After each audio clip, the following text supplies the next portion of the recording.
Bismillahirrahmanirrahim. Alhamdulillah wassalatu wassalamu ala Rasulillah wa ala alihi wa sahbihi wa man walah. Innal hamdalillah nahmaduhu wa nasta'inuhu wa nastaghfiruh. Wa na'udzu billahi min syururi anfusina wa min sayyiati a'malina. May yahdihillahu fala mudilla lah wa may yudlil falan tajida lahu waliyyan mursyida. Wa asyhadu an la ilaha illallah wahdahu la syarikalah wa asyhadu anna Muhammadan abduhu wa rasuluh. Allahumma salli wa sallim wa barik ala habibina wa qurrati a'yunina wa imamina wa sayyidina wa nabiyyina Muhammadin sallallahu alaihi wasallam wa ala alihi wa sahbihi ajma'in. Amma ba'd. Segala pujian bagi Allah Subhanahu wa taala, Tuhan yang sama-sama kita meminta pertolongan, dan segala pujian bagi Allah Subhanahu wa taala, Tuhan yang sama-sama kita meminta pengampunan. Hanya kepadamu ya Allah kami berlindung dari keburukan jiwa-jiwa kami, dan hanya kepadamu ya Allah kami berlindung dari keburukan amalan-amalan kami.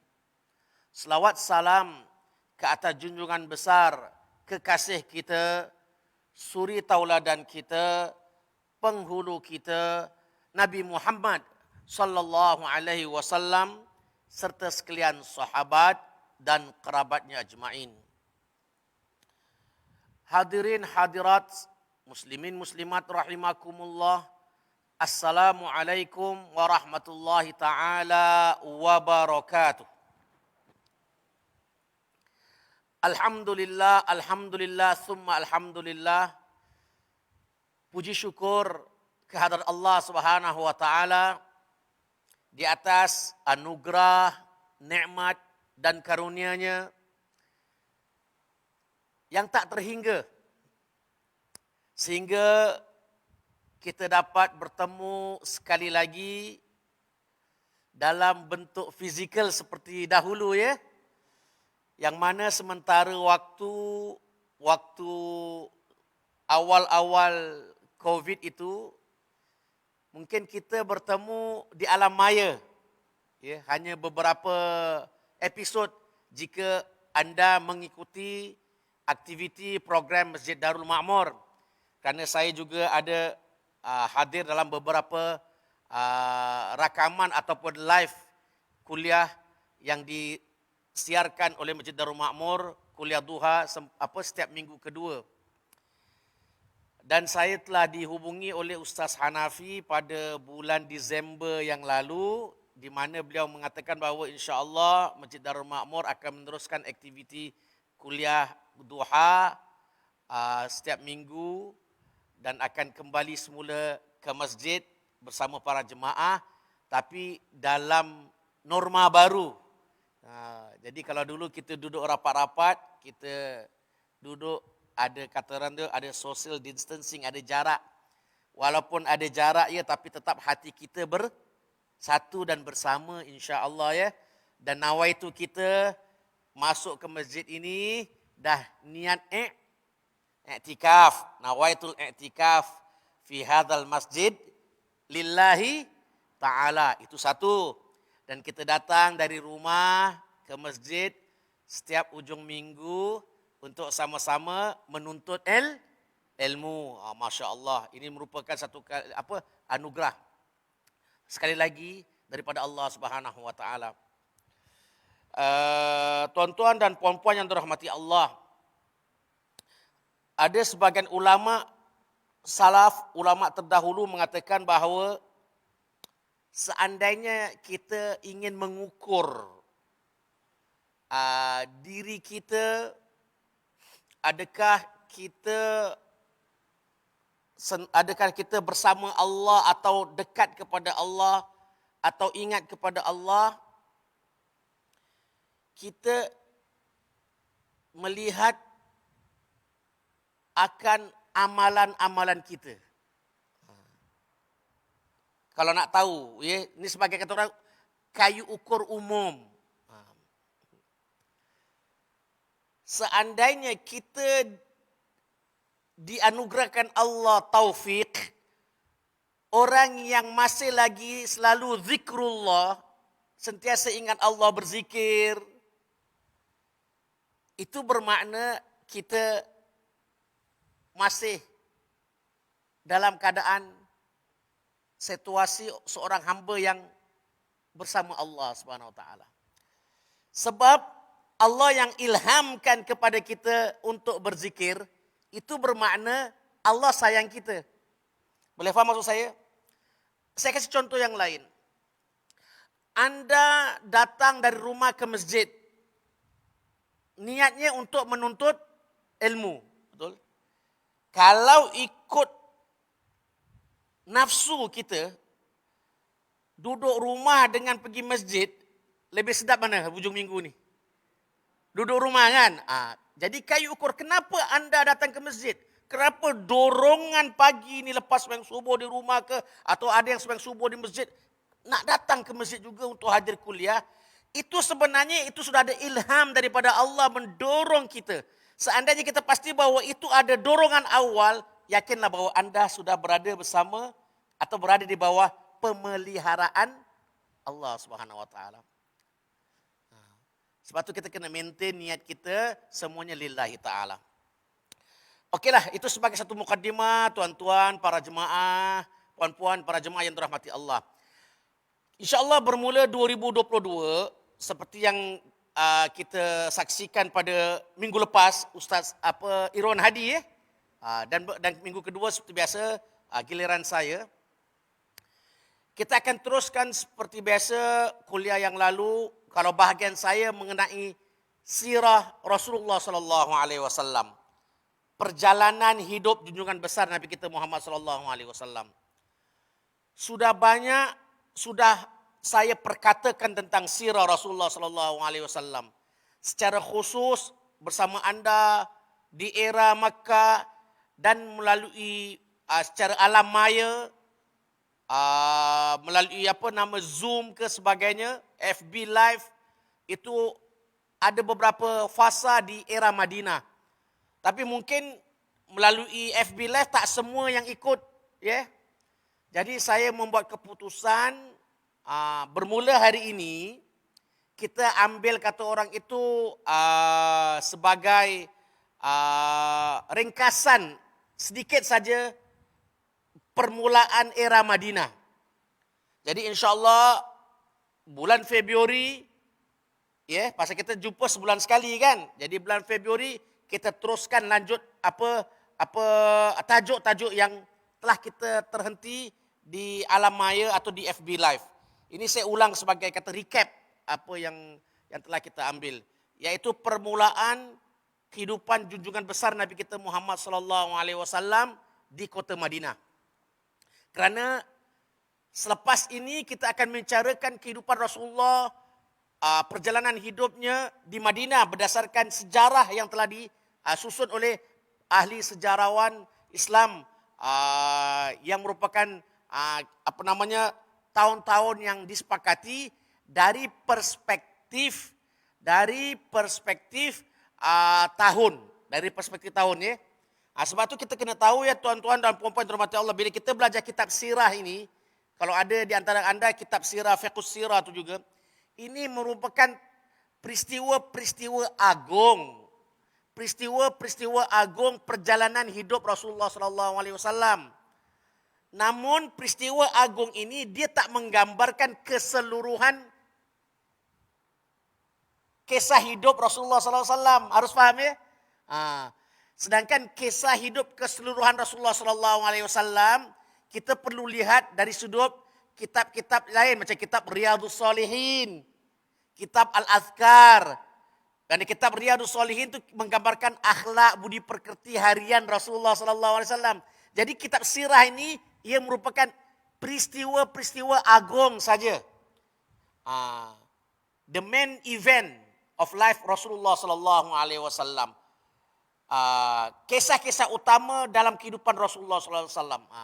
Tapi kalau hubungan Rasulullah harian-harian dengan istrinya, dengan orang sekelilingnya, Rasulullah berada di masjid, Rasulullah menasihat, Rasulullah mendidik, ini tidak terakam dalam kitab sejarah. Harus kita pelajari nanti dalam kitab nanti Riyadhus Shalihin, kitab hadis 40, ada kitab-kitab, ada akhlak-akhlak yang lain. Itu kita kena paham. Jadi bila kita belajar sejarah, kitab sejarah, kita tahu di mana sudut yang kita fokuskan. Jadi bila kalau kita sekalipun kalau kita sudah khatam kitab sejarah, itu tidak bermakna kita dah mengkhatam seluruh hidup Rasulullah. Kita sudah mengkhatamkan peristiwa yang besar, yang agung, yang kita tahu tentang diri Rasulullah sallallahu alaihi wasallam. Jadi tuan-tuan dan puan-puan dirahmati Allah, Rasulullah sallallahu alaihi wasallam, sebagai untuk recap apa yang kita bincangkan pada pertemuan-pertemuan yang lalu, ketika Rasulullah sallallahu alaihi wasallam berada di kota Madinah, sesampai Rasulullah sallallahu alaihi wasallam di kota Madinah, Rasulullah sallallahu alaihi wasallam, kalau anda lihat dari satu perspektif, dia adalah seorang nabi akhir zaman yang Allah utuskan. Seorang nabi. Dari satu sudut juga, anda akan melihat Rasulullah walaupun dia seorang nabi, tapi Rasulullah adalah seorang pemimpin negara. Seorang pemimpin negara. Jadi setelah Rasulullah berhijrah dari kota Mekah ke kota Madinah, jadi di sini Rasulullah bertemu dengan masyarakat baru. Betul tak? Masyarakat baru. Jadi bertemu dengan masyarakat baru, masyarakat ini perlu diatur. Perlu disusun cara kehidupan mereka. Perlu ada sistem. Bagaimana nak mengukuhkan hubungan mereka pertama, hubungan mereka sebagai masyarakat, sebagai umat, hubungan mereka, hubungan iman dengan Allah. Betul? Kedua, hubungan mereka sebagai masyarakat dengan diri Rasulullah sebagai seorang Nabi. Sebab beriman pada Allah dan beriman kepada Rasulullah ada rukun iman, betul tak? Di situ hubungan masyarakat dengan Rasulullah, di samping hubungan rakyat dengan pemimpin, tapi merupakan mengutuhkan rukun iman seseorang hamba. Iaitu dia beriman kepada Nabi ini. Ini Nabi, Rasulullah itu Nabi. Jadi apa yang diucapkan oleh Rasulullah SAW bukan seperti apa yang saya ucapkan sekarang. Apa yang saya ucapkan sekarang ini mungkin ada yang benar, mungkin ada yang silap, betul tak? Tapi Rasulullah SAW di saat Rasulullah mendidik mereka, itu ucapan bukan ucapan daripada Rasulullah SAW. Bahkan dia merupakan wahyu daripada Allah Subhanahu Wa Taala. Jadi hubungan keimanan itu. Jadi bagaimana nak memupuk hubungan masyarakat dengan Allah dan hubungan masyarakat dengan dirinya Nabi Rasulullah SAW, itu juga perlu disusun, perlu dibentuk. Perlu ada tarbiyah. Justru itu berdasarkan kitab sejarah, ada beberapa perkara yang Rasulullah SAW mengatur. Dia merupakan satu strategi. Strategi di samping dia sebagai seorang nabi, tapi strategi dia sebagai seorang pemimpin negara. Justru itu yang pertama kali Rasulullah bila sampai ke kota Madinah, Rasulullah membina apa? Masjid. Jadi ibu-ibu, bapak-bapak yang dirahmati Allah, jangan kita gambarkan Rasulullah adalah seorang nabi yang merupakan seorang nabi dia hanya diarahkan untuk melakukan sedemikian. Tidak. Di samping dia sebagai seorang yang wahyu yang diarahkan, namun di sini ada keterlibatan manusiawi seorang yang nabi yang berfikir perjalanan hidup masyarakatnya. Nabi yang mengatur perjalanan masyarakatnya dan dia menjadi contoh kepada masyarakatnya satu hari nanti. Seandainya kalau saya tiada, beginilah perkara-perkara yang harus anda fikirkan apabila anda berinteraksi dengan masyarakat. Lebih-lebih lagi pada ketika itu merupakan masyarakat baru di Madinah. Yang Rasulullah tak kenal. Berbeza di Mekah kan, orang-orang muhajirin. Rasulullah daripada orang muhajirin. Kena faham ya, Rasulullah orang penduduk Mekah. Rasulullah adalah orang yang tergolong daripada golongan muhajirin. Rasulullah dah kenal siapa tu Abu Bakar. Rasulullah kenal siapa tu Umar. Rasulullah dah kenal siapa tu Uthman. Rasulullah dah kenal siapa tu Ali ridwanullah alaihim ajma'in. Dah kenal dah hidup bersama mereka. Waktu senang, waktu susah, waktu sakit, waktu bahagia, Rasulullah kenal. Tetapi orang-orang Madinah ni masyarakat baru. Tak pernah Rasulullah berinteraksi. Jadi di situ perlu pada penyusunan. Lebih-lebih lagi, masyarakat Madinah ini sudah berhimpun sama dengan orang-orang muhajirin. Kalau dulu Rasulullah berdepan dengan orang muhajirin, sekarang ini Rasulullah akan berdepan dengan orang muhajirin dan orang-orang ansar. Sebagai manusiawi tuan-tuan dan puan-puan, Rasulullah pun tak boleh lebih-lebih sangat. Sebagai manusiawi lah ya, sebagai manusiawi. Manusiawi. Rasulullah pun tak boleh lebih-lebih sangat asyik nak bertemu dengan orang-orang muhajirin aja, betul tak? Kalau dulu kat Mekah boleh lah. Ini kat Madinah, negeri orang lain, betul tak ya? Apa hal kalau Rasulullah asyik bertemu dengan orang muhajirin kat Madinah? Apa pula cerita nanti orang Madinah? Asyik jumpa orang muhajirin aja. Bila giliran kita orang-orang ansar, betul tak? Ini secara kata orang tu dari sudut ilmu kemasyarakatan lah. Kalau Rasulullah berinteraksi dengan masyarakat baru Madinah, setiap hari jumpa orang-orang ansar aja. Apa pula orang muhajirin cakap, Rasulullah dah sampai kat kota Madinah, lupa kat kita pula. Nampak tak? Dah lupa pula dulu kita sama-sama kat Mekah. Sebab tu sebagai seorang pemimpin, sebagai seorang nabi, Rasulullah perlu mengatur perjalanan hidup ini. Mengukuhkan hubungan masyarakat baru ini dengan Allah, dengan dirinya sebagai seorang nabi dan pemimpin, dan sebagai menyatukan masyarakat antara satu sama lain. Sebab itu Rasulullah secara strategi membina rumah Allah, Masjid Nabawi. Di situlah yang mana kita tahu strategi, yang kita tahu peranan masjid, dia tempat berhimpunnya masyarakat. Tujuannya ialah untuk mengukuhkan hubungan hamba-hambanya dengan Allah SWT. Macam hari ini kita bertemu. Walaupun secara fizikal kita nak menuntut ilmu, tapi semua yang hadir di Masjid Darul Ma'mur, awal daripada keluar rumah dan awal melangkah kaki masuk ke masjid, semuanya nawaitu lillahi ta'ala. Bukan nawaitu li Ustaz Kamaruzaman, bukan. Nawaitu li Ustaz Irwan, nawaitu li Ustazah Kalsum. Tidak. Walaupun kita tahu ini ada pembimbing kuliah, tapi dalam masa yang sama kita menuntut ilmu. Yang mana ilmu tu yang akan diberi oleh Allah. Allah yang akan kurniakan kita ilmu yang bermanfaat. Jadi Rasulullah membangun masjid.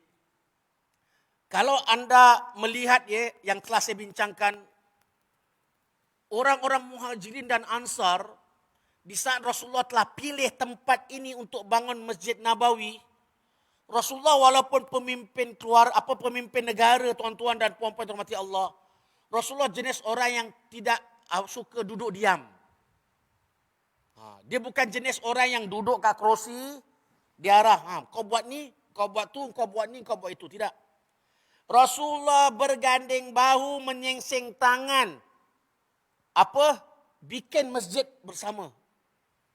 Gali tanah itu. Nak pasangkan nak bikin dia punya pilar-pilar masjid. Ataupun tiang-tiang masjid. Ratakan tanah itu. Sebagai nanti tempat masjid yang mana masyarakat akan sujud, rukuk, beriktikaf di rumah Allah. Sampaikan sahabat-sahabat muhajirin dan ansar pada ketika itu, ya Rasulullah, ini bukan kerja kamu. Kamu duduk sudah, biar kami yang buat. Tapi Rasulullah SAW tidak begitu. Rasulullah bersama para sahabat. Waktu senang dan waktu susah. Nak bina masjid itu bukan satu perkara yang mudah, tetapi memerlukan kerja kerja bersama, kolektif. Sebab itu dalam sejarah mengatakan bahawa di saat mereka membina masjid secara kolektif, Rasulullah melihat orang-orang Ansar dan orang-orang Ansar dan Muhajirin, mereka bersama dan jadi macam adik-beradik. Padahal ni dua masyarakat yang berbeza, tapi dah macam adik-beradik.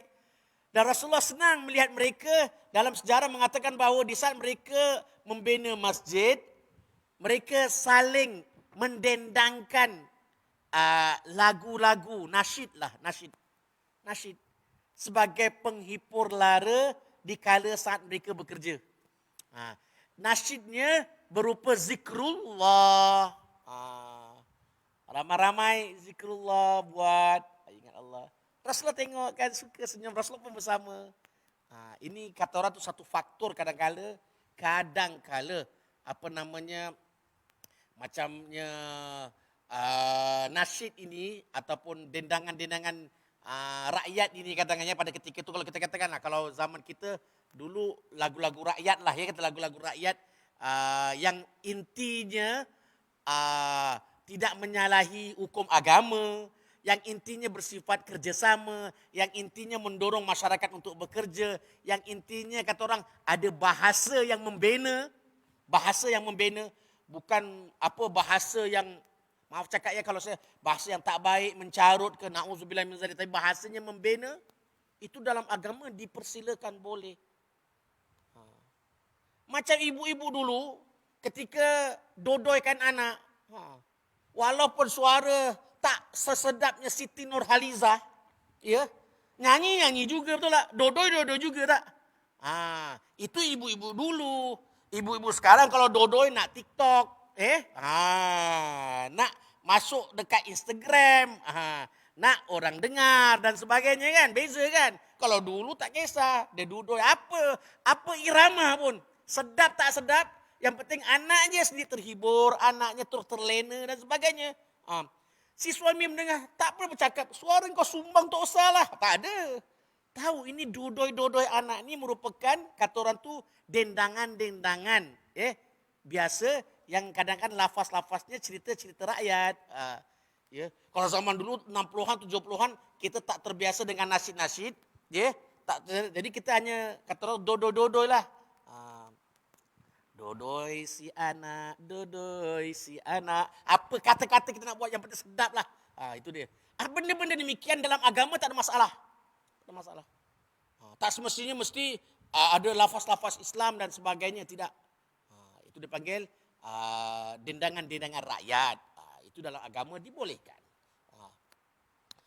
Itu yang pertama, strategi pertama Rasulullah SAW membina masjid, dan Rasulullah pun menyingsing tangan bersama-sama membina masjid, sehinggalah terbina Masjid Nabawi, sehinggalah terhimpunnya terbinanya rumah Allah. Di dalam sejarah yang bekerja untuk membangun masjid tu lebih kurang dalam 80 atau 90 para sahabat. Kalau dulu Masjid Nabawi itu adalah masjid yang sederhana, tuan-tuan dan puan-puan, jangan kita bayangkan Masjid Nabawi macam sekarang ini. Masjid Nabawi itu beratapkan ini langit terus.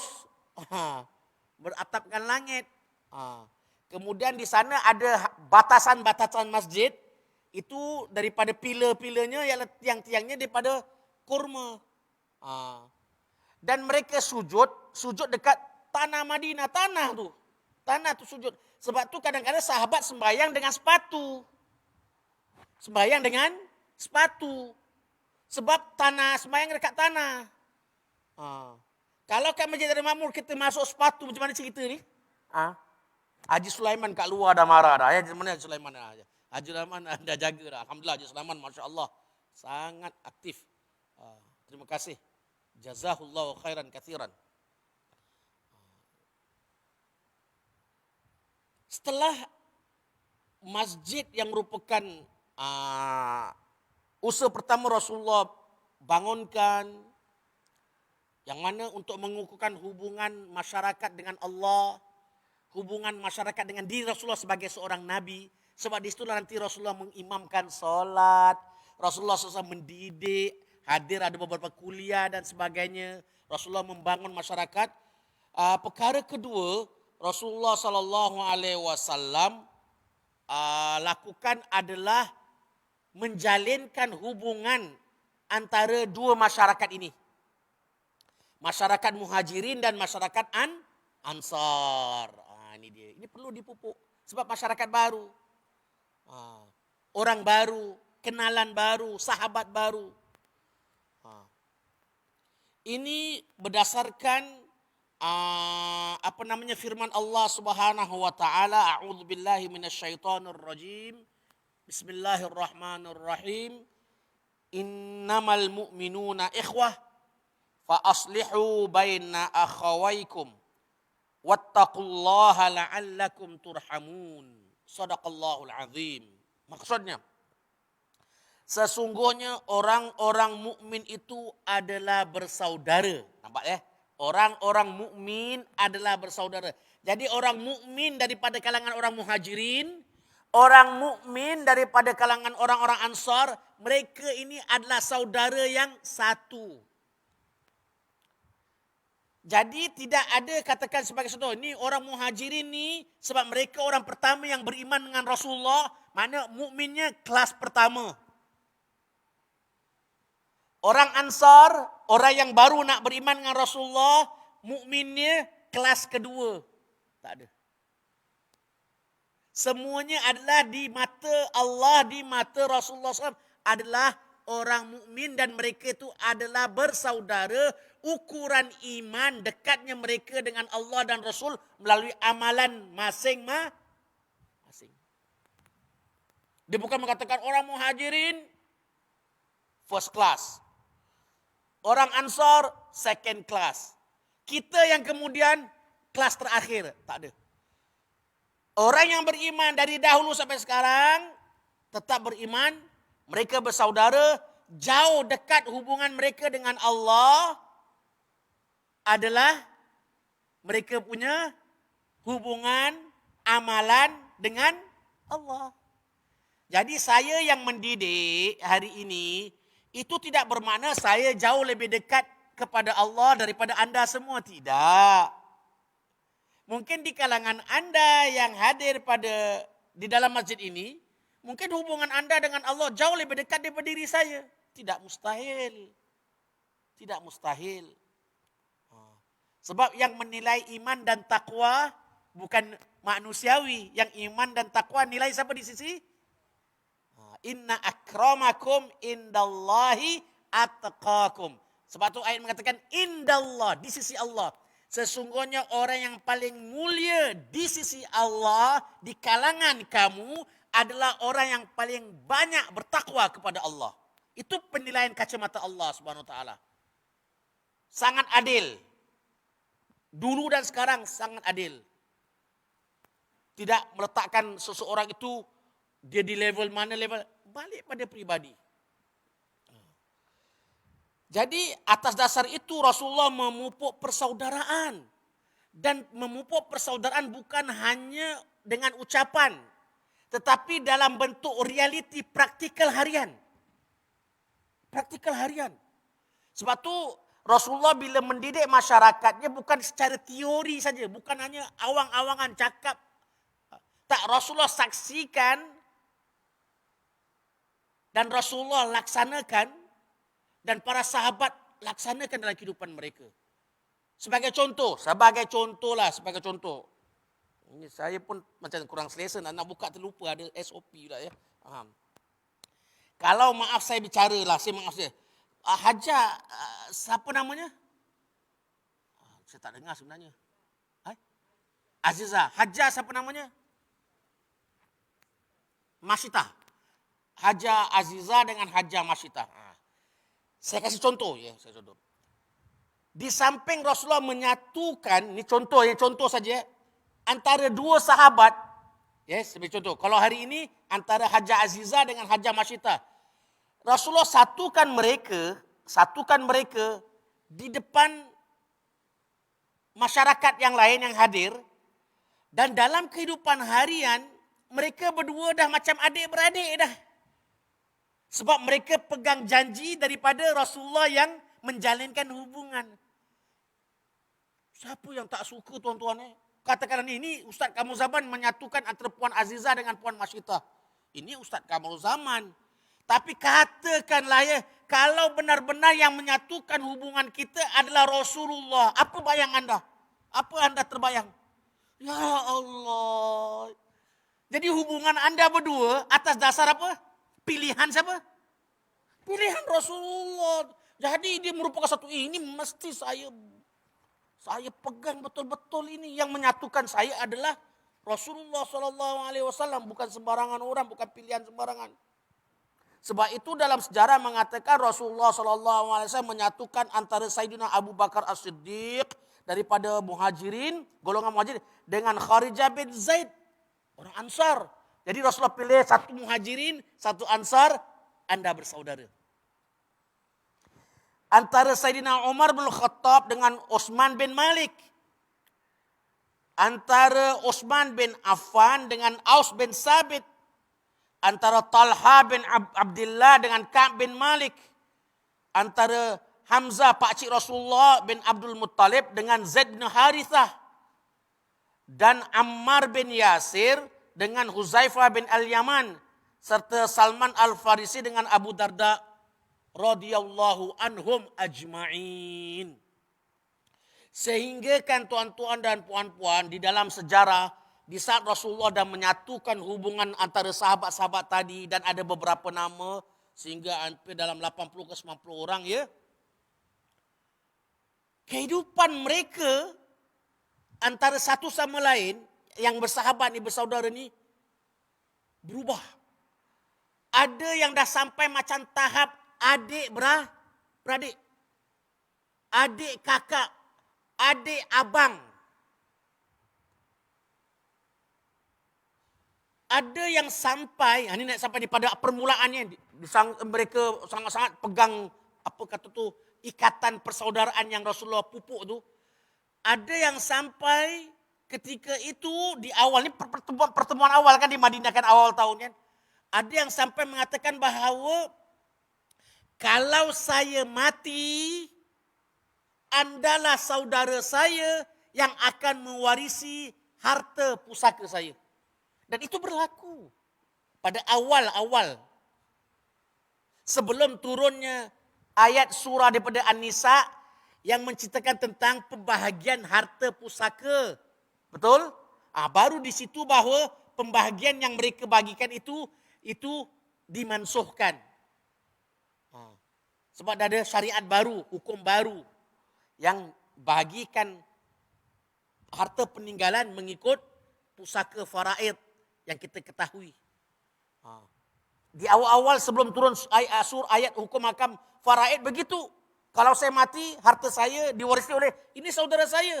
Sebab Rasulullah dah menyatukan antara kita berdua. Walaupun tak ada pertalian darah. Tapi hanya pertalian persaudaraan fillah. Kerana Allah. Itu berlaku.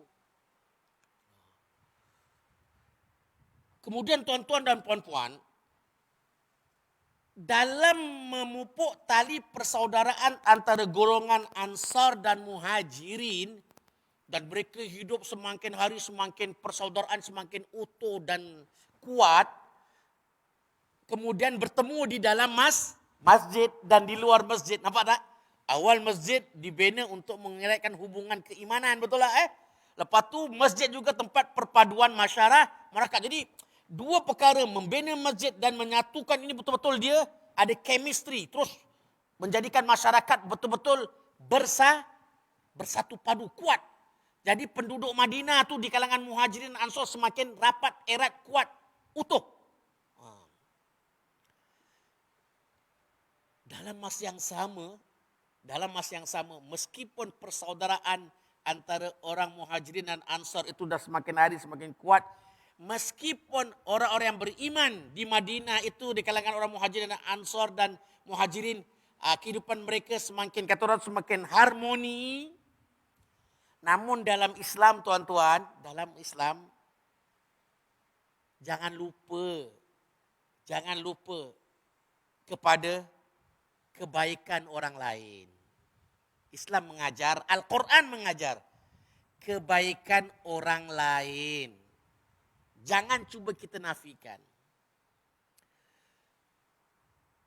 Kat sini sebenarnya, ini kalau Rasulullah agak-agak kalau Rasulullah nak kasih dalam masyarakat Madinah ni, agak-agak kalau anda fikirkan, siapa yang sebenarnya mendapat kredit pujian yang lebih? Siapa ya? Kalau anda fikirkan, siapa yang sebenarnya kalau berhak mendapat kredit dah yang lebih? Ini sebagai contoh ya, kaum bapa jangan kecil hati. Saya bilang, saya ni betul-betul kagum dengan kaum ibu lah. Setiap mana saya pergi masjid, kuliah, orang kaum ibu yang banyak. Kaum bapa, kata orang tu boleh dikira dengan jari.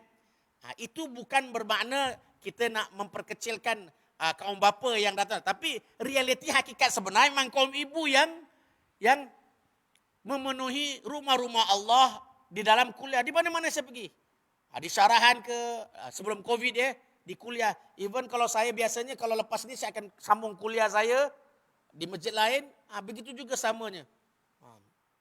Jadi saya bilang kredit ini, kaum ibu mantap, bagus. Macam-mananya seluruh Singapura lihat kaum ibu ni dalam soal pergi kuliah, dalam soal menuntut ilmu ni, Masya Allah, number one.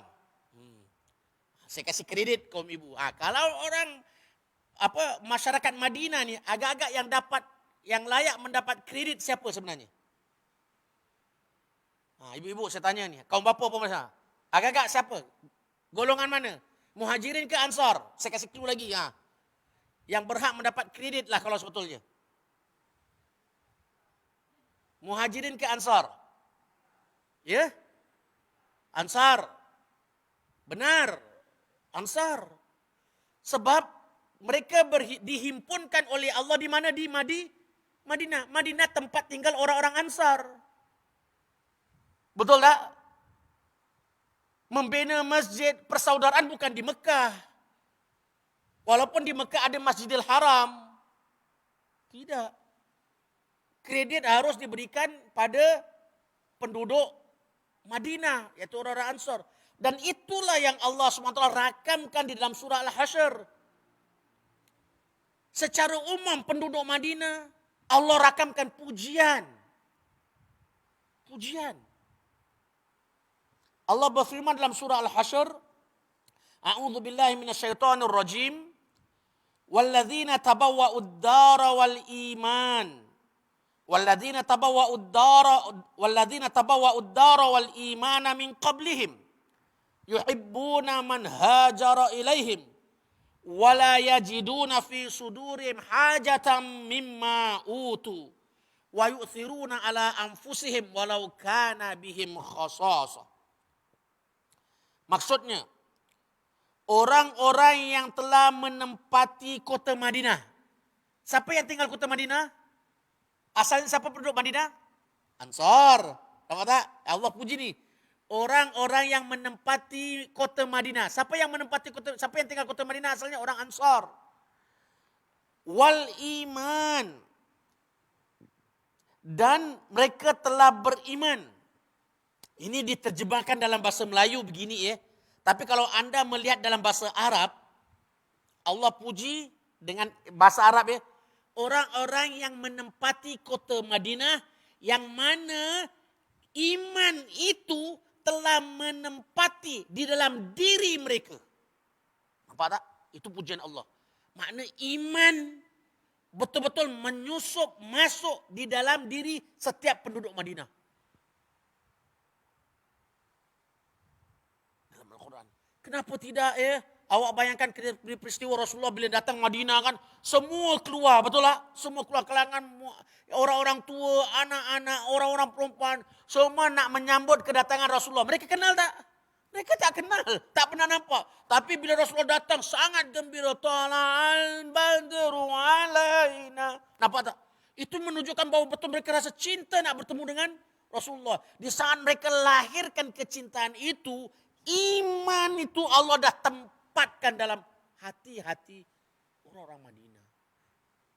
Mereka bukan hanya menempat tinggal di Madinah saja, bahkan iman itu sudah menempat di dalam diri, dalam dada-dada mereka. Ini Allah puji nampak. Walladzina tabawwa'ul dara wal imana min qablihim.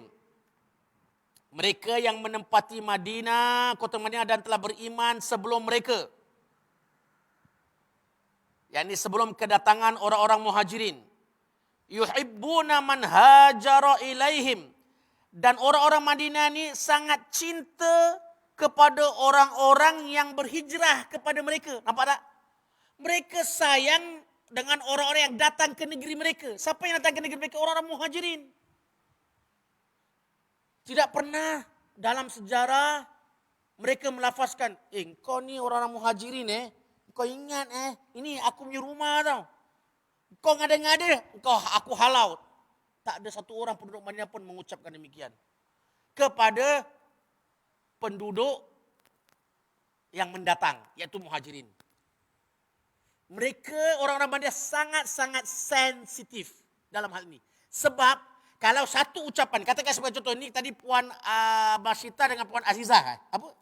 Azizah Masita, katakan awak ni orang-orang muhajirin. Orang-orang awak orang Ansar. Ni Puan siapa namanya? Rahimah. Puan Rahimah ni daripada Mekah, muhajirin. Dua-dua puan ni daripada Madinah. Ini contoh supaya awak faham. Katakanlah satu hari Puan Azizah atau Puan Masita mengatakan pada Puan Rahimah, awak jangan ngada Puan Rahimah. Awak ni duduk kat negeri saya tau. Nampak tak? Nampak tak? Orang Madinah ni sangat sensitif. Dia sangat kata tu menjaga perasaan orang-orang muhajirin. Sebab satu ucapan yang diucapkan pada Puan Rahimah, contoh sebenarnya mereka telah mengguris perasaan Rasulullah sallallahu alaihi wasallam. Sebab Rasulullah adalah orang muhajirin. Sebab tu mereka tak buat demikian. Mereka terbayang, katakan Puan Rahimah, contoh, ini sebagai contoh saja, jangan mengatakan bahawa nanti Rasulullah. Katakanlah, kalau aduan ini sampai kepada Rasulullah, ya Rasulullah, saya tadi ada persengketaan sedikit dengan orang-orang Madinah. Dan mereka ucapkan kepada saya begini, dia halau saya balik. Apa perasaan Rasulullah? Begitu ke? Dan Rasulullah terasa bahawa dia orang hijrah. Betul tak? Boleh tak? Sebab tu orang Madinah sangat sensitif dan peka. Dia sayang orang-orang muhajirin lebih dari diri mereka. Sebab dia kenangkan Rasulullah sallallahu alaihi wasallam. Mereka buat kerana Allah, mereka buat kerana Rasulullah sallallahu alaihi wasallam. Sebab tu ucapan yang jelek, yang tidak baik sedemikian tak dilontarkan kepada sahabat mereka kalangan muhajirin sebab kenangkan pribadi Rasulullah sallallahu alaihi wasallam. Sebab tu Allah rakamkan pujian ni untuk penduduk Madinah ni. Mereka sangat peka dan Allah puji mereka. Sebab itu mereka suka orang-orang muhajirin yang berhijrah ke kampung halaman mereka. Wala yajiduna fi sudurihim hajatan mimma utu. Dan mereka juga tiada menaruh keinginan dalam hati, perasaan apa yang Allah dah anugerahkan kepada orang muhajirin. Katakan sebagai contoh, orang-orang muhajirin itu orang yang datang berhijrah sehelai sepinggang. Sebab harta mereka tinggalkan di Mekah. Mereka datang sehelai sepinggang duduk di kampung halaman orang lain. Tiba-tiba dah dalam beberapa tahun, orang-orang muhajirin yang jadi orang kaya di Madinah. Ada sebagian sahabat muhajirin jadi orang kaya di Madinah. Bahkan kayanya melampaui penduduk Madinah. Penduduk Madinah tak merasa perasaan, ini tak ada. Tidak punya perasaan. Dan mereka menganggap itu anugerah Allah kepada saudara mereka yang dulu susah dan Allah beri kesenangan. Itu saja. Tak pernah mengatakan ni, dahsyatlah ini. Tak pernah, tak ada perasaan. Dia sangat redha. Wala yajiduna fi sudurim hajatan mimma utuh. Mereka tidak punya keinginan langsung perasaan yang mana Allah anugerahkan kepada orang-orang muhajirin. Tak ada. Sepatutnya mereka bila tengok orang muhajirin dah kaya, ya Rasulullah mereka kaya, kasih kita juga kaya lah. Betul tak kan? Sebab dulu mereka orang susah. Tak. Mereka tahu itu rezeki, itu bahagian saudara mereka. Lepas tu, wa yu'thiruna ala anfusihim walau kana bihim khasasah. Dan mereka ni, orang-orang Ansar ni, penduduk Madinah, mereka mengutamakan saudara mereka daripada Muhajirin, utamakan mereka walaupun diri mereka sendiri terasa sempit. Terasa sempit. Sebagai contoh, Puan Rahimah orang Muhajirin. Ini contoh sajalah ya, tadi kita bilang. Katakan hari ini dia tak ada makanan. Jadi dia berjumpa Puan Masyita dengan Puan Azizah. Puan, hari ini saya tak ada makan lah, nak memberi makan anak saya dengan anak-anak saya di rumah sedang menangis. Jadi Puan Masyita dengan Puan Azizah pun punya keluarga. Yang mana makanannya atau minumannya adalah untuk diri mereka dan keluarga mereka pada hari itu. Tapi kerana sayangnya kerana Allah terhadap saudara di kalangan Muhajirin, dia sanggup mengatakan, Puan Rahimah ni ambil. InsyaAllah saya ada baki. Realiti sebenarnya, kat dapur dah tak ada lagi. Ini orang-orang Ansar. Puan Masyita dengan Puan Azizah berikan, Puan Rahimah ni ambil untuk anaknya. Jadi jangan anaknya nangis. Dia gembirakan saudaranya, sedangkan diri mereka merasa susah. Dia diam. Dia tak ceritakan kepada Rasulullah, dia tak ceritakan kepada sesiapa saja, dia diam je. Tetapi Allah Maha mengetahui. Sebab itu Allah rakamkan Al-Quran sifat mereka yang sangat murni. Mengutamakan saudara mereka di kalangan Muhajirin walaupun diri mereka dalam keadaan sempit dan susah. Itu orang-orang Ansar. Sangat tinggi nilai kemanusiaan yang ada dalam diri mereka sendiri. Subhanallah. Dia berikan kepada Puan Rahimah, yang mana Puan Rahimah rasa bahawa betul, moga-moga mereka ada kat dapur lah. Realitinya yang dipaham demikian. Sebenarnya tak ada Puan Rahimah. Kat dapur mereka pun kosong. Yang ada itulah. Itu jugalah yang nak diberikan makan kepada anak-anaknya. Kalau dengan cakap, kalau kita bahasa kasar Puan Masyita, engkau fikir anak engkau nangis Anak aku nangis kau tak fikirkan. Kalau kita begitu kan. Betul kan? Tapi itu tidak ada dalam diri orang-orang Ansar. Tidak ada. Sangat tinggi kehidupan mereka. Diserahkan lillahi ta'ala. Sebab kenang-kenangkan Rasulullah sallallahu alaihi wasallam, cinta kepada Rasulullah, dan Rasulullah menyatukan antara mereka. Allah puji. Dan pujian Allah dalam Al-Quran kepada orang Muhajir, orang Ansar ni juga kena ingat kepada orang Muhajirin. Sebenarnya begitu lah orang Ansar buat atas kamu. Jadi jangan sombong-sombong sangatlah kamu dengan orang-orang Ansar. Betul tak? Rasulullah tak sebut. Dan mereka pun tak ceritakan kepada Rasulullah apa yang sebenarnya berlaku terhadap diri mereka. Bukan satu dua. Ternyata kebanyakan orang Ansar begitu. Dia diam, membuat diri mereka susah demi menyenangkan saudara mereka orang-orang Muhajirin. Tapi Allah tak lupa. Allah tak lupa sebab Allah rakamkan dalam surah Al-Hasyr. Kalau betul-betul kita baca surah Al-Hasyr menangis kita melihat akhlak yang sangat tinggi yang ditunjukkan oleh orang-orang Ansar. Sebab itu tuan-tuan, kita yang hidup selepas mereka, selepas golongan Muhajirin, selepas golongan Ansar, selepas golongan Muhajirin, ini ayat ke-9 surah Al-Hasyr. Balik buka juz 28. Balik rumah buka juz 28. Juz qad sami Allah qaulal lati tujadilah. Qad sami'a, juz qad sami'a.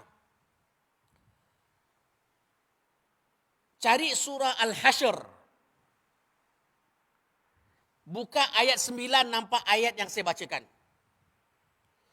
Lepas ayat 9 dah Allah puji orang-orang Ansar yang saya sebutkan cerita tadi, datang ayat ke-10.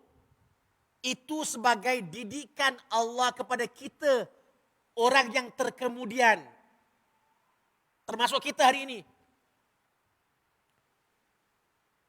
Sebab apa? Bila kita beriman hari ini, kita beriman, jangan lupa bahawa Sebelum kita ada orang yang terlebih dahulu beriman kepada Allah dan Rasulullah. Betul tak? Kita kena tahu. Dan kita kena pelajari siapa mereka.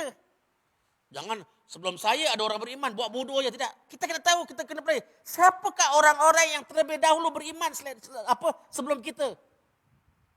Ayat ini mengatakan yang beriman terlebih dahulu sebelum kamu ni umat kemudian. Mereka adalah orang Ansar. Allah puji ayat 9. Dan begitu juga ayat sebelumnya itu orang-orang Muhajirin. Jadi jangan lupa kita kenang-kenang pelajari kisah orang-orang Ansar dengan pengorbanan mereka dan orang-orang Muhajirin yang berhijrah perjuangan mereka. Betul, mereka berhijrah itu susah payah, pengorbanan juga kan. Jadi kisah orang Muhajirin kita telah pelajari bagaimana mereka berhijrah daripada kota Mekah ke kota Madinah dengan selai sepinggang untuk mengikut perintah Allah dan Rasulnya. Dan tiba giliran orang-orang Madinah, orang Ansar menerima kedatangan dan sangat baik akhlak terpuji mereka. Sebab itu di antara doa sembahyang jenazah pada takbir yang keempat digalakkan baca ayat yang ke-10 surah Al-Hasyr. Tahu ke tak tahu ibu-ibu, bapa-bapa yang dirahmati Allah kalau kita sembahyang jenazah? Maaf. Tahu ke tak tahu kita sembahyang jenazah? Pada takbir yang keempat sebelum kita salam, kita baca doa ayat ke-10 surah Al-Hasyr. Tahu ke tak tahu? Rabbana ighfir lana wa li ikhwanina alladzina sabaquna bil iman. Rabbana ighfir lana, ya Allah ya Tuhan kami, ampunkanlah dosa-dosa kami. Itu sebelum kita salam, kita baca doa ni. Rabbana ighfir lana wa li ikhwanina alladzina sabaquna lil iman, dan ampunkan dosa saudara-saudara kami yang terlebih dahulu beriman. Yang terlebih, jangan ampunkan dosa kita saja, tapi ampunkan dosa-dosa orang-orang yang terlebih dahulu beriman kepada kamu ya Allah. Siapa? Orang-orang Ansar dan Muhajirin. Secara khusus. Dan secara umum, guru-guru kita lah, ibu bapa kita yang terlebih dahulu. Sebab itu adab kita bila sebut pada orang yang meninggal dunia daripada kalangan kita secara umum. Ni kata orang tu prinsip umum dulu. Prinsip umum. Bila kita nak ceritakan kehidupan orang yang telah meninggal dunia, jadi kalau boleh jangan sebut-sebut keburukan mereka. Jangan sebut-sebut keburukan mereka. Dalam hadis Rasulullah mengatakan, uzkuru mahasina mautakum atau kama qala Rasul. Sebut-sebutlah kebaikan orang-orang yang telah meninggal dunia daripada kalangan kamu. Rasulullah kata sebut kebaikan. Sebagai contoh, ni biasa kalau tak kasih contoh tak faham. Awan bilang, kenal tak fulan bin fulan ni malas nak pergi masjid lah dia. Jangan. Walaupun memang realiti kehidupannya memang tak suka pergi masjid, itu serahkan urusan itu dia dengan Allah. Tapi juga dalam kehidupan dia suka menolong orang. Sebut yang dia suka menolong orang daripada sebut dia tak suka pergi masjid. Boleh faham tak maksud saya? Bila orang dah meninggal dunia tu, jangan sebut-sebut kisah buku 5 lama yang tak baik. Itu secara umumnya prinsip umum. Secara umum prinsip umum. Melainkan kalau orang itu adalah sezalim-zalim manusia, sebab tu Allah rakamkan kisah Fir'aun. Baru disebutkan. Itu memang orang nak sebagai pedoman kisah yang tak baik kepada umat saya. Itu ada kisahnya. Tapi secara umum, kalau memang manusia tu yang baik dan buruknya secara umum sama, bila dah meninggal dunia, sebutkan kebaikannya saja. Yang keburukannya biar anda simpan sudah. Jangan disebutkan apa cerita kepada anak, cucu. Sehingga simpan kepada dia 7 keturunan ke apa. Kau kena tahu ni. Janganlah. Itu adab. Sebab tu Ayat Quran ni mengatakan, Ya Allah, ampunkanlah dosa-dosa kami dan ampunkan saudara kami yang terlebih dahulu beriman. Wala taj'al fi qulubina ghillan lil ladzina amanu. Jangan kau biarkan ya Allah sifat dengki melekat di dalam diri kami terhadap saudara-saudara kami, orang-orang yang beriman. Jangan sampai engkau biarkan sifat ghil. Ghillan itu sifat dengki melekat dekat hati kami terhadap saudara-saudara kami yang beriman. Sebab itu bila sebut orang-orang Ansar, kita mengatakan radhiyallahu anhum ajma'in. Boleh faham? Allah meridai orang-orang Ansar keseluruhannya. Bila cerita pasal orang-orang Muhajirin, kita mengatakan radhiyallahu anhum ajma'in. Nobody is perfect. Tak ada manusia yang sempurna. Kalau kita nak cari kehidupan Sayyidina Abu Bakar, di kalangan orang Sayyidina Abu Bakar, kata kalau nak cari sejarah, Abu Bakar ada buat silap tak? Sayyidina Abu Bakar buat silap tak? Sebagai manusiawi ada. Nobody is perfect. Tetapi sebagai kita umat akhir zaman yang diajak oleh Al-Quran, kalau dibandingkan kesalahan, kesilapan yang dilakukan oleh Abu Bakar dengan kebaikan yang telah dilakukan, betul tak? Tak sama, jauh. Jadi, yang baik kita sebutkan, yang silap kerana manusia, nobody is perfect, kita serahkan kepada Allah. Sebab tu kita dengar, Rabbana gfir lana wa li ikhwanina allazina sabaquna bil iman. Bukan daripada ajaran kita zoom, cari kesalahan orang, sampai apa? Kata orang ke lubang cacing. Inilah Abu Bakar, inilah Umar, inilah Ali, inilah Osman. Ridwanullah. Kita cari kesalahan mereka. Nak menunjukkan bahawa mereka pun manusia. Kita mesti buat salah, aku pun buat salah. Bukan begitu. Atau mencari kesalahan orang dan mengaib-aibkan di halayak orang ramai. Bukan begitu. Tidak wajar. Sebab tu dalam doa, salat jenazah kan kita baca. Ayat ke-10 surah Al-Hasyr. Sebab tu balik rumah nanti buka surah Al-Hasyr. Baca ayat ke-9. Allah puji kaum Ansar. Ayat ke-10. Itulah didikan Allah untuk kita. Supaya kita berdoa pada Allah agar Allah ampunkan dosa kita. Dan ampunkan dosa umat terdahulu. Secara umum. Tanpa, kata orang tu zoom. Tanpa mencari kesalahan, keaiban orang lain. Tapi yang lain, sebab mereka dah meninggal dunia. Betul tak? Kita serahkan urusan mereka dengan Allah. Bukan kita yang menghukum. Bukan kita hakim yang menghukum. Yang menghukum ialah nanti di mahkamah Allah. Allah maha mengetahui. Di mata kasar kita mungkin orang itu jahat. Betul tak? Di mata kasar kita lihat orang itu jahat. Tapi kita tidak tahu sebelum dia menghembuskan nafas yang terakhir. Mana tahu malam itu dia beristighfar kepada Allah. Dan memohon taubat. Satu orang pun tak tahu. Satu orang pun tak tahu. Yang hanya tahu adalah Allah. Serahkan dia dengan urusan Allah. Bukan kita. Ya. Jadi itu dua perkara, kerana masa tidak mengizinkan. Itu dua perkara penting yang Rasulullah lakukan. Dan ada perkara ketiga, mungkin nanti kita sebutkan secepis di bulan Februari. Pokoknya insyaAllah kalau anda ada buku, insyaAllah bermula bulan Februari, kita akan mulakan sejarah Perang Badar. Dan saya akan kasih mukaddimah, kenapa berlaku peperangan tersebut berdasarkan sejarah. Bukan maknanya saya nak mengatakan bahawa kisah hidup Rasulullah disibukkan dengan peperangan. Tapi saya mengatakan, bila kita belajar kitab sejarah, itu merakamkan kisah agung. Betul tak? Sebenarnya kisah agung. Namun kehidupan Rasulullah harian Rasulullah adalah orang yang sangat rahmah, penyayang, kasih sayang. Hatta terhadap musuh-musuhnya. Nanti dalam kisah peperangan, ada beberapa episod cerita yang mana Rasulullah SAW berinteraksi dengan orang-orang atau musuh mereka. Itu menjadi, kata orang tu, menjadi satu teladan. Bagaimana Rasulullah juga berinteraksi dengan musuhnya dengan akhlak-akhlak yang mulia dan terpuji. Wallahu ta'ala a'lam bissawab. Terima kasih di atas perhatian anda. Dan masa tidak mengizinkan, insyaAllah kita ada panjang umur. Kita jumpa pada bulan Februari, minggu kedua, seperti yang ditetapkan oleh Masjid Darul Ma'mur. Seperti biasa di akhir pertemuan, mari kita sedikit membaca, memanjatkan doa kepada Allah agar Allah memberkati kita dan Allah cepat mengangkat musibah yang sedang kita alami, wabak ini, dan dunia secara umum dan Singapura secara khusus kembali sedia kala.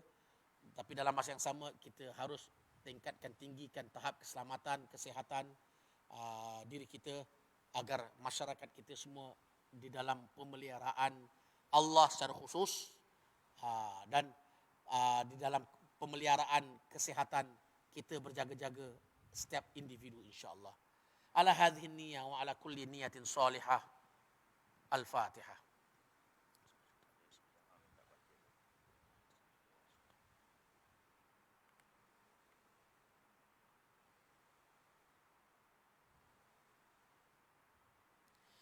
Sekali lagi kita bacakan surah Al-Fatihah kepada saudara Encik Badsyah, minta doa suami saya, Badsyah Ismail. Ya, ini saudara Badsyah Ismail ini sekarang berada di ICU. Ya, kita doakanlah ya. Moga-moga Allah Subhanahu Wa Taala memberi beliau kesembuhan dan memberikan ketabahan terhadap keluarga yang sedang menghadapi ujian ini insya-Allah, dan diangkat darjat keluarga ini insya-Allah di sisi Allah Subhanahu Wa Taala. Al-Fatihah. Bismillahirrahmanirrahim.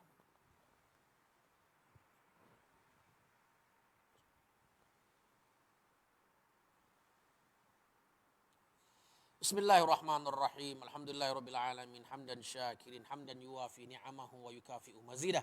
Ya Rabbana lakal hamdu kama yanbaghi li jalali wajhikal karim wa li 'azimi sultanik. Allahumma shalli ala sayidina Muhammad wa ala alihi wa sahbihi ajmain. Allahumma inna nas'aluka an taghfir lana dhunubana wa tuslih ahwalana. Allahumma ighfir lana wa walidina warhamhum wa tub alaina ya rabbal alamin. Allahumma ja'alna min ibadikas salihin waj'alna min ibadikal muttaqin waj'alna min ibadikas sabirin waj'alna min ibadikas syakirin waj'alna min ibadikal mukhlisin ya rabbal alamin. Allahumma arinal haqqa haqqan warzuqna ittiba'ah wa arinal batila batilan warzuqna ijtinabah.